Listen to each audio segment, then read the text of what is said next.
So I've been thinking a lot lately about journeys, and I want to tell you the story of someone you maybe have not heard of before. Actually, he's a pretty famous person in mountaineering circles, but a young British explorer born in the late 1880s, actually 1888.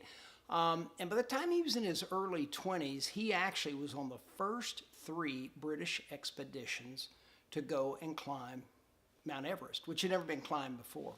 Now, the interesting thing about George Lee Mallory that most people have heard but don't even know his name's associated with it is when asked, why do you climb mountains? He said, and was quoted as saying, because they're there. So the interesting thing about George Lee Mallory is he actually went on the first three expeditions, as I said. The first two were actually unsuccessful. So in his third attempt, before he ever even went to the Himalaya, he went to the British Exploration Society to really kind of sell the idea of funding yet again a third expedition. And so he had some pictures, actually slides, really from the first two expeditions, and he told the group of old wizened men who controlled the purse strings, he basically said, look, this mountain's not going to grow, but I will. So my question that I want to pose to you, and I've got more to tell you about George Lee Mallory, tough name to say in a hurry, but old George, where do you think he actually grew? Did he grow on the summit? Did he grow when he'd actually made it up the mountain? Or was it the journey where he grew? Well, more on him in just a minute. So keeping on this track of journey and the thought of journey, I, about 20 years ago now, got the opportunity to go to Arizona, northern Arizona, and do some climbing with a good friend of mine. And we climbed a climb in the Flagstaff area called the Elysian Buttress on Mount Eden. Now, the Elysian Buttress is about an 800-foot climb, 5 pitches, 5'8", and I had not been climbing for about 20 years when we went on this trip. I was in reasonably good shape, but up for the adventure. So, John Wilson, my friend, convinced me that we should hire a guide. And the guide was really a good guide. He was a paramedic, a very talented climber, mountaineer, and he did a wonderful job with us. But I'll never forget the first 2 or 3 pitches that we ascended, overhanging rock, not hard climbing, but the exposure, just the sheer view to the ground was pretty extreme. And so I remember thinking to myself, this is going to be a real interesting outcome, not having climbed for almost a decade and a half, almost 2 decades. So on about the 4th pitch, I was on a hanging belay where one cheek of my butt was sitting on a little downsloping ledge about the size of a brick. And I'm thinking to myself, why am I here? I have a family. I have a career.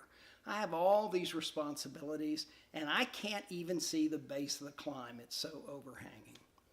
So, I did some fast soul searching and then got busy with the climbing. The next pitch was an overhanging off-width chimney that was the crux of the climb, or for climbers, the hardest part of the climb. So, struggled through that, fought, and, was bloody and bruised, but finally got to the very top and up the exit ramp, and then we did our descent down and was hiking out on the Arizona Trail, actually. And I remember thinking to myself, as challenging as that climb was, what was most exhilarating for me? Was it really being on the top of the climb, or was it the actual journey itself?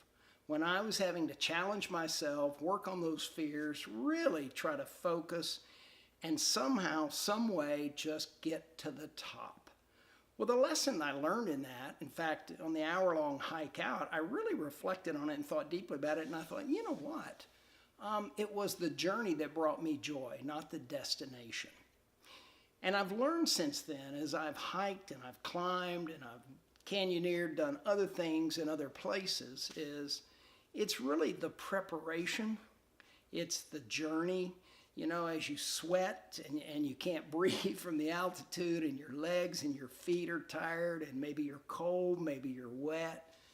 And you go through all those struggles, and you really at that moment, at least I don't, have the presence of mind to stop and think about, man, I'm growing as an individual. I really, I'm just getting stronger. I'm overcoming this challenge. I'm learning new things. I'm getting outside of myself and really pushing myself. Well, the revelation never comes there. Actually, the revelation comes when it's all over. But it's not the destination. It's not the pizza that's the reward for doing long miles on the trail. It's actually the journey itself. And for whatever reason, it takes us some time, in fact, after the event, to even get that learning, right? And really reconnect with that whole thing. So what's the point of this? The point of this is the fact that it's the journey that brings us joy, that brings us learning, that brings us revelation. It's not the destination, as much as we think it is the destination. So let me tell you the rest of the story about George Lee Mallory. So George Lee convinced him to spend the money, and he went on the third expedition. And somewhere around the 8th or 9th of June in 1924, he disappeared with his partner. And, for almost 75 years, his body was not recovered. And there was a lot of speculation whether or not, they'd even gotten close to the summit. So then in 1953, Sir Edmund Hillary, along with his Sherpa, Tenzing Norgay, actually made it to the summit. So he's been heralded. He was a New Zealander, and you can look it up. And he's the one that's known for climbing Mount Everest. And yet, in 1988, somewhere around 1988, George Lee Mallory's body was found. And conjecture today, and many critics believe, that he actually was the first one to make it to the summit. So I ask you to consider this. That's pretty cool, isn't it? But I ask you to consider this. Is it your journey that's most valuable to you, or is it the destination? For me, I figured out it's about the journey.